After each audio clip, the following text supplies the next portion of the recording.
My father prioritized his new family over me and ruined my childhood. Now he desperately wants to move in with me because I made him homeless. I've had a rocky relationship with my parents my entire life. My father married my stepmother in 2000. I was an only child up until this point. She had 4 children from a previous marriage. In the early days of their marriage, she was pretty toxic to me and to my dad's side of the family. Instead of letting relationships between everyone happen organically, she tried to force them. When my parents divorced, my dad was allotted 42 days in the summer, and every other weekend. He often would abandon me to be with her family. Things would be taken from me and distributed to her children, etc. He would always try to buy me off with gifts to make up for hurt feelings. I often felt like I was on the back burner. I spent that time with my grandparents instead. My grandparents decided to lend me their house when I was 9 because of this. So I'd always have a home when they died. That's always been a sticking point for my father. He would say things like, "That was such an irresponsible thing to do of them, to deed property to a child." It didn't settle well because he has still made comments within the last few years to other people. My stepmother got into an altercation in 2007 where she shoved my grandfather in his front yard to the ground. I was 15 at the time. We didn't see my grandparents for 8 months after that, and that was after his stroke. Every time my dad would pull some nonsense or defend his wife's actions, my grandmother would be petty and change the will, slowly keeping land from him for when they pass. We laid my grandmother to rest at the end of last year. The way the deed was made, it transfers to me immediately at her death. My dad doesn't know I have seen the will. I chose not to say anything to have the upper hand. One of my step-siblings has already asked me to deed the house to my dad and stepmother in private. It's all so fresh and I find it incredibly distasteful to reach out to me when we are still going over the process of settling an estate which is now a lifetime trust. Someone had to have given her my number, as I changed it 2 years back and was very selective about who had the new number. Her children would often ask us for money and it got tiring. I felt used after a while. My dad stayed at my grandparents' house during the week of the funeral. He's been taking things out of the home for years. Little things here and there like vintage glassware,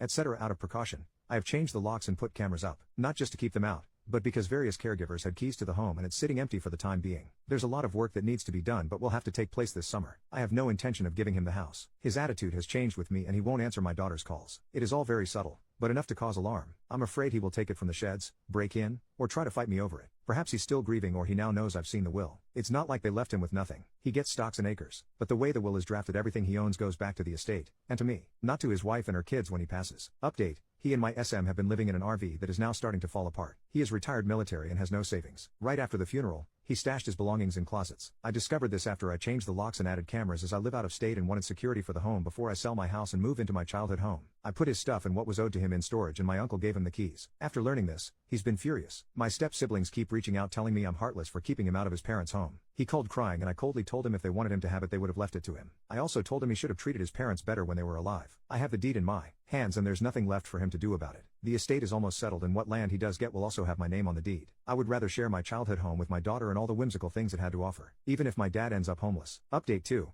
Dad then decides to leave evil stepmom and reconcile. Wanted to temporarily move in with us. We said no. He was insisting on helping us move and we ultimately said no. We are essentially estranged and he's never really been a parent to me. He would rather love and bond with my 3 step-sisters and all their children than his only child and grandchild. A week before making the move he did come to Kentucky and leave my stepmom as he had said. How he did it was cowardly. She was doing laundry on their last day in Texas at their RV and he got in her vehicle and split back to Georgia, leaving her without transportation. Her children are angry. Once he got to their RV in Georgia he parked the car, packed his truck up and trailer, and headed to Kentucky. He spent a week here on his property next to my inherited home. He was essentially camping in a small trailer he would haul stuff in for flea markets and gun shows. He asked if he could use my water hose so he could shower and I agreed. I have cameras outside so I thought, what could it hurt? Well, here's where I was wrong. I then get a call from him that water is pouring from under the house. I told him to shut the water off. The house has been having leaks since I took possession as it's got 60-year-old plumbing that will be replaced with the sale of my home. I had my uncle come to confirm and then scheduled a plumber to come look at what needed to be done. This was just 5 days before we would get there with a moving truck from Florida to KY. A pipe had split under the sink and the water heater had busted during the winter. During this time a storm came through and the power went out. He found a key I had in a flower pot for the plumber and went into my home. When we got there he told us he sprayed the yard for ticks, did pest control, and also cleaned and sprayed for pests inside the home. I was livid. I didn't react angrily because at the time it felt weird. I was questioning whether I was wrong and he was actually wanting to be a dad to me after all this time. So I let it go. That illusion has since passed. We've been here since mid-June and now I've discovered he's robbed us blind. He's denied it all of course. The tape had been removed from an old chimney hole, assuming looking for money, and green dishware had been stolen and put on consignment in town and at another local place 40 minutes away. Anytime we have a subcontractor out to give bids on the remodel he just shows up and tries to hijack the situation. He talked to me like I was stupid in front of my husband. That surprisingly didn't go well. My husband is as docile as it comes, but that was the straw that broke his silence in all this. My dad didn't take kindly to my husband telling him he needed to mind his own business and be respectful to his wife. He's now staying at one of his cousins in an RV. He's still moving forward with his plans to put a tiny home on the land that is nestled between me and my uncle. My extended family tends to avoid him like the plague even with his repeated efforts to enter the fold. He showed up to their home on the 4th of July with a lawn chair to see fireworks uninvited and they didn't ask him to leave. Sometime in July, we noticed my dad had messed with the propane heater. It no longer had the pilot light on,